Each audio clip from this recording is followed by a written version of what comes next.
छिछोरा लइके शादीशुदा होके भगवान डाले डोरा।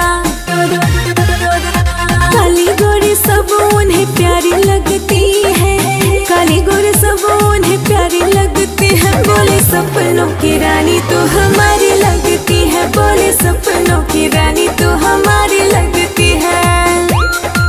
देखी जकरा के दिलवा में हलचल होके, चाहे देखे के जकरा के पल पल होके।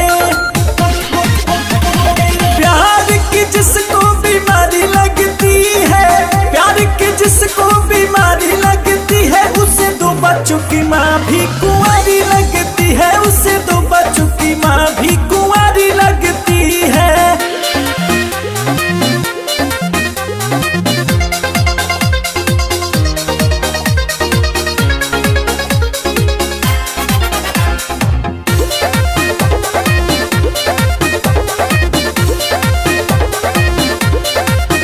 चाली लइका कहे चांद तारा ला दे हब हो, देह सोना चांदी से मढ़वा दे हब हो।